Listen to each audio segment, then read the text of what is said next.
কিন্তু কবর বলে দুনিয়ার কোন ঘরের সাথে আমার এই ঘর মিলবে না বাপ, কোন কিছুর সাথে এটা মিলাইতে পারবা না, অপরিচিত ঘর। আল্লাহ আমাকে মাফ করে দেন। মেরে মোহতারাম, কবরের আযাব ভীষণ ভয়ঙ্কর। আল্লাহ নবী সাল্লাল্লাহু আলাইহি ওয়াসাল্লাম হাদিসে বিস্তারিত কবরের আযাবের বর্ণনা দিয়েছেন। আল্লাহ তাআলা কোরআনে বলছেন, ওয়া মিন ওয়ারাইহিম বারযাখুন ইলা ইয়াউমি ইউবআসুন। আল্লাহ তাআলা বললেন যে তোমরা মৃত্যুর পরে কিয়ামতের মাঠে পুনরায় উঠানো পর্যন্ত মাঝের এই টাইম বারযাখ অর্থাৎ কবরের এই জিন্দেগিতে অবস্থান করো। এই আয়াত দ্বারা কবরের জীবনের সুবুত স্পষ্ট কোরআনে পাওয়া যায়। নবী সাল্লাল্লাহু আলাইহি ওয়াসাল্লাম বলছেন, প্রতিদিন কবর, যার কবর যেখানে, তার কবর তাকে ডাক দিয়ে বলে, ও আল্লাহর বান্দা শোনো, আনা বাইতুদ দুদ, আমি পোকামাকড়ের ঘর।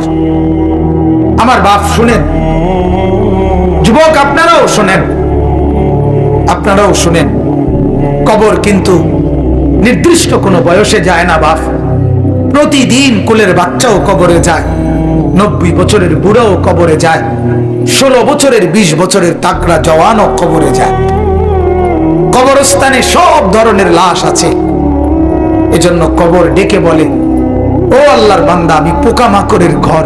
সেই ব্যক্তি যে একটা মশারি ছাড়া, একটা সামান্য মশার কামড় সহ্য করতে পারো না, একটা মশা কানের কাছ দিয়ে গেলে তোমার ঘুম ভাঙ্গে যায়, মশারি টাঙ্গাও, কয়েল জ্বালাও, অ্যারোসল লাগাও, এত কিছু করে তুমি মশার একটা আওয়াজ থেকে, কামড় থেকে বাঁচতে চাও। হায় আল্লাহর বান্দা, তো বছরের পর বছর, শত শত বছর কবরের মধ্যে এই পোকামাকড়ের ঘরে কেমনে থাকবা?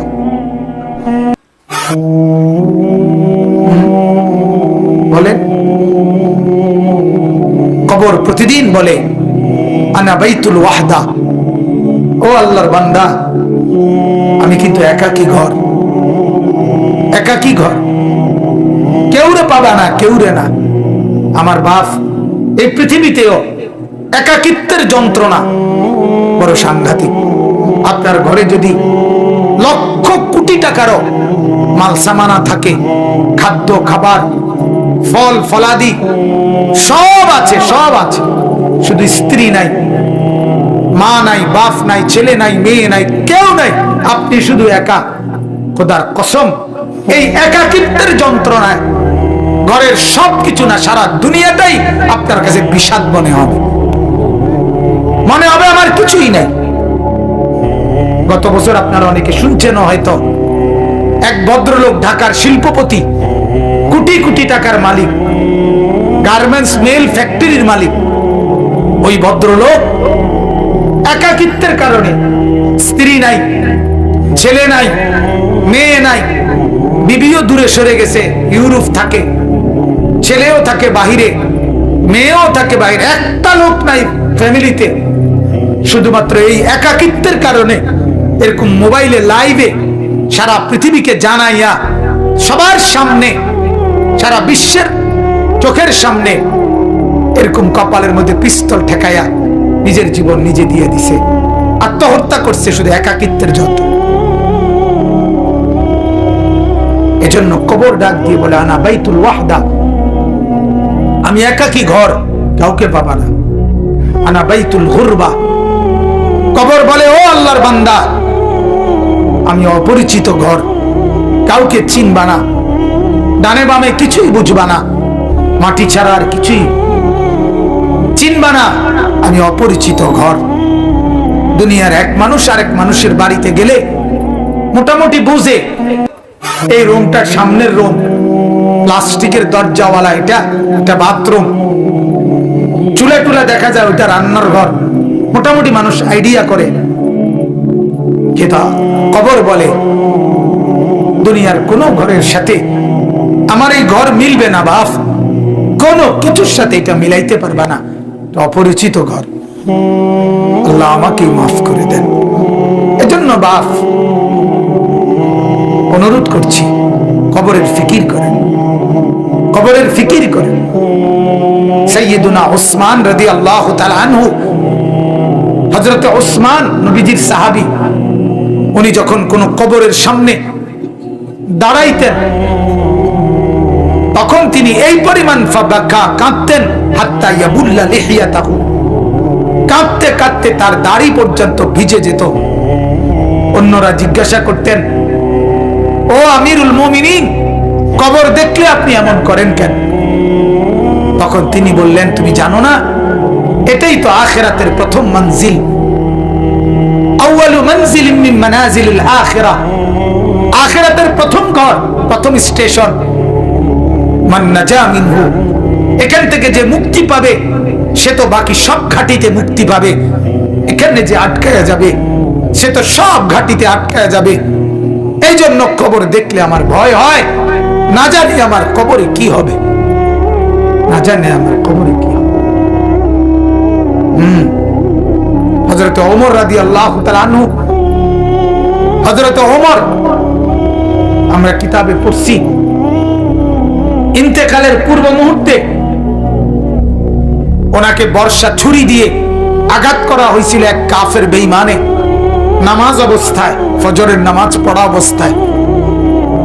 ওনার এমন হালাত হয়েছিল, 3 দিন উনি মুখ দিয়ে কোনো খাবার দিলে এদিক দিয়ে বের হয়ে যাইত, ওষুধ পানি সবকিছু। এইভাবে ছুরি দিয়ে গাই দিছে ওনাকে 8-10টা।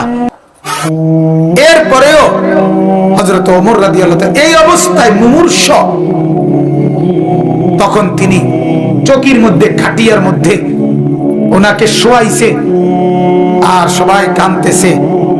উনি তখন চোখের পানি ফেলে দিয়ে হযরত ওমর তার ছেলে আব্দুল্লাহকে বলছে, আব্দুল্লাহ, আমাকে তুমি চকির থেকে, খাটিয়ার থেকে মাটিতে নামাও, আমি কবরে যাব কিছুক্ষণের মধ্যে, আমারে মাটিতে নামাও, আমার গাল মাটির মধ্যে ঘষা লাগাও, দা খাদ্দি আলাল আরদ, আমার গাল মাটিতে রাখো, আমারে মাটিতে ফেলায় রাখো, আসা রব্বি আন ইয়ারহামানি, যেন আমার আল্লাহর একটু দয়া হয়, আল্লাহ যেন আমারে মাফ করে দেয়, যেন আল্লাহ বলতে না পারে, ওমর মরার সময়ও ঘাটে উঠতে রইছ, অহংকার করছিস, এটা যেন বলতে না পারে। এই ছিল সাহাবায়ে কেরামের ফিকির। ভাইয়া, ফিকির। হ্যাঁ, হাদিসের মধ্যে আল্লাহর নবী সাল্লাল্লাহু আলাইহি ওয়াসাল্লাম বলছেন, কসম, হাদিস এটা, নবীজি বলেন, কোন নাফরমানের লাশ যখন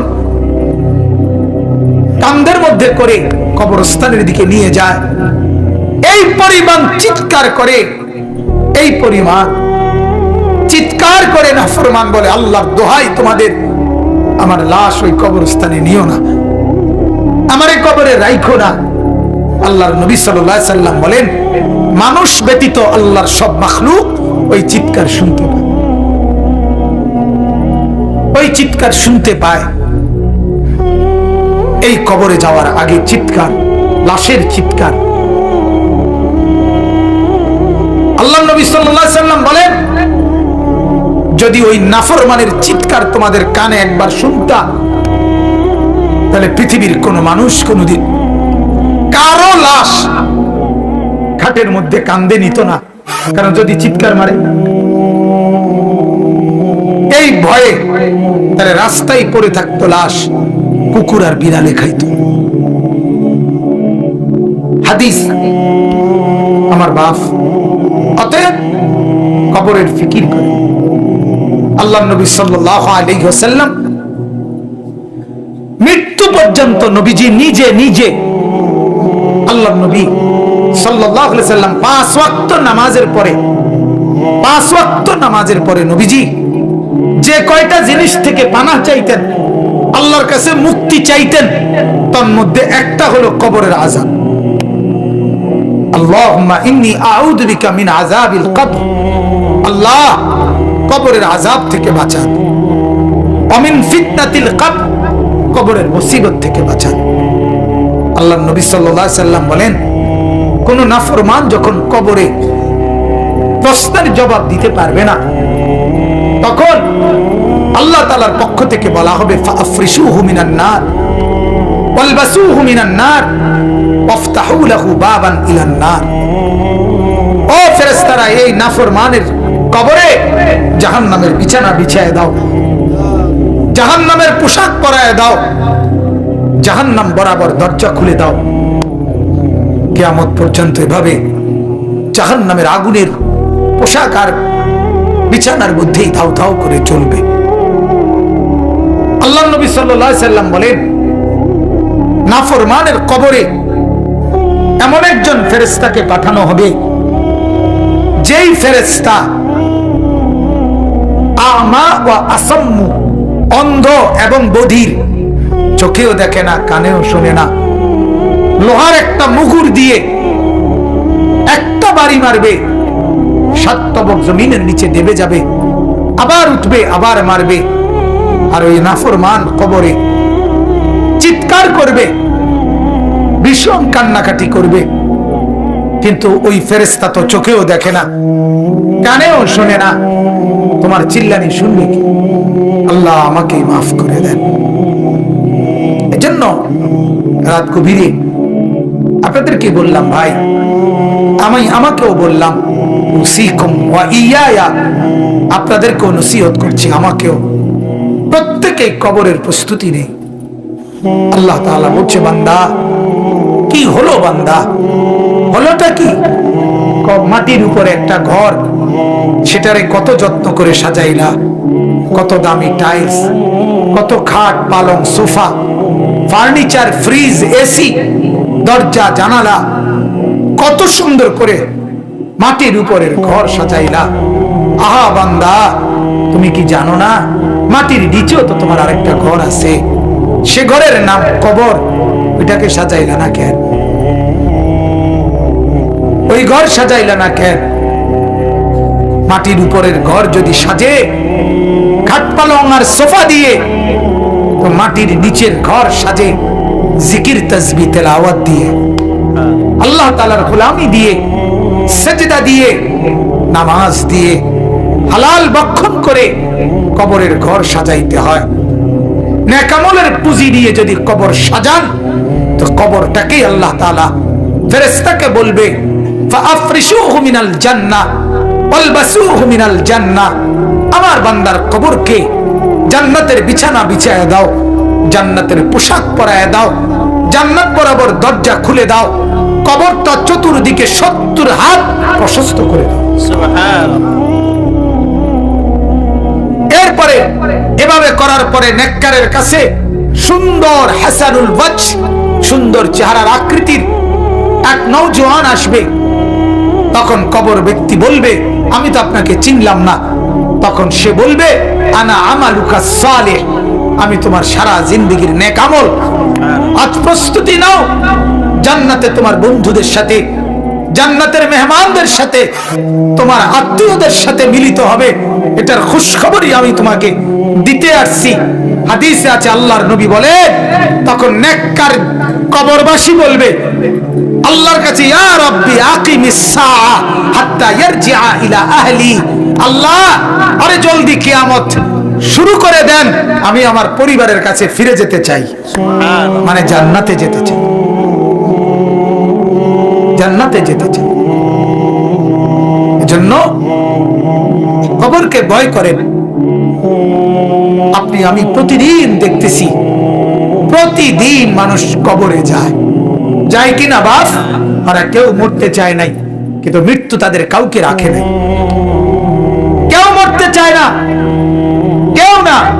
একেবারে 120 বছরের বুড়ো মানুষটাকেও, 120 বছরের বুড়ো মিয়া, তারেও মানুষ ডাক্তার দেখায়, তারেও হসপিটালে ভর্তি করায়, তারাও তো চেষ্টা করে আমার 120 বছরের দাদা যেন না মরে, আমার 120 বছরের বাপ যেন না মরে।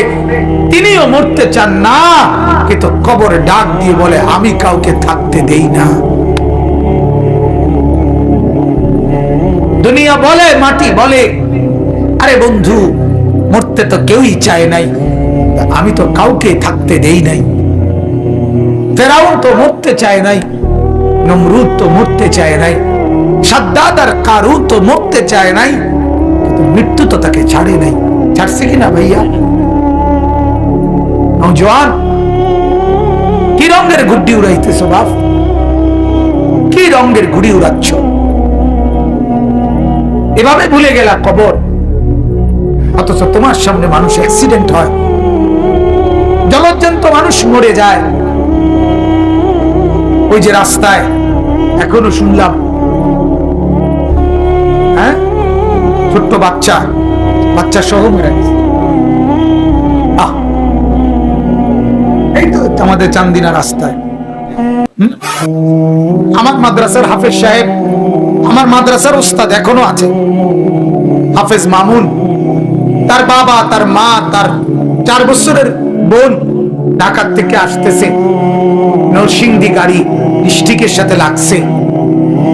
মার কোলের থেকে বাপ কোলের এই 4 বছরের মেয়েটারে নিজের কোলে লইছে, লইয়া জড়াইয়া ধরছে। এই সময় একটু পরেই এই ট্রাকে বাড়ি খেয়া বাপও মারা গেছে, কোলের বাচ্চাটাও মারা গেছে,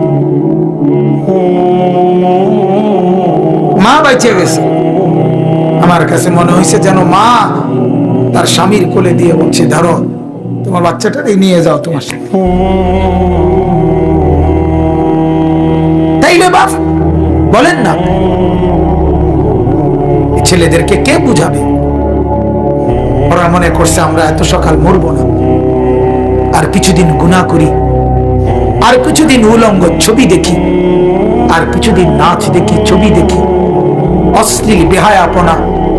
আমাদের মা আর বোনেরা বুঝছে আরো কিছুদিন ফুর্তি করি, রূপ দেখাই, যৌবন দেখাই, রাস্তায় রাস্তায় লম্পটের ভোগের সামগ্রী, নজরের সামগ্রী হই। এই হলো আমাদের মা আর বোনেরা। টেলিভিশন ভুলায় দিছে ওদেরকে আখেরাত, কবর, নর্তকীর নাচ, উলঙ্গ ছবি, গান, বাদ্য, নাটক, সিনেমা, নাচ, গান, ফুর্তি ভুলায় দিছে, ভুলায় দিছে। ঘূর্ণিঝড়ের পরের দিন আমি নরসিংদী গেছি, গিয়ে দেখি রাস্তার পাশে এরকম প্যান্ডেলের ভিতরে যুবক যুবতী ওপেন নাচতেছে, ডেক সেট বাজতেছে। আগের দিন ঘূর্ণিঝড়, অর্থাৎ ঘূর্ণিঝড় যে বিদায় দিছে এই কারণে খুশিতে আল্লাহর দুশমনরা কতক্ষণ নাচত। আল্লাহ আমাদেরকে মাফ করে দেন। অতএব আমার বাপ, আমি মনে করাই দিলাম, আমার জন্য, আপনাদের জন্য কবরের সামান বানান, কবরের প্রস্তুতি নেন, কবরের কথা ভাবেন, মৃত্যুর কথা ভাবেন। আল্লাহ নবী সাল্লাল্লাহু আলাইহি সাল্লাম বলছেন, কাফা বিল মাউতি ওয়াইজান, ওয়াজের জন্য, ওয়াজ, এই যে এখন ওয়াজ মাহফিল না, এটা তো নবীজি বলছে ওয়াজের জন্য মৃত্যুর কথা বলা, মৃত্যুর স্মরণ, এটাই যথেষ্ট, এটাই সেরা ওয়াজ, যে মৃত্যুকে স্মরণ করা। অতএব আল্লাহ তাআলা কোরআনে বলছে, কুল ইন্নাল মাউতাল্লাযী তাফিররুনা মিনহু ফাইন্নাহু মুলাকীকুম, মৃত্যু থেকে তুমি যেখানেই পলায়ন করো না কেন, সে তোমার সাথে দেখা করবেই। আইসিইউর ভিতরে ঢুকাইলো, ওইখান থেকেই আজরাইল নিয়ে আসবে, নিয়ে আসবে। আল্লাহ তাআলা আমাদেরকে কবর বুঝার, মৃত্যু বুঝার সবক নেওয়ার তৌফিক দান করেন।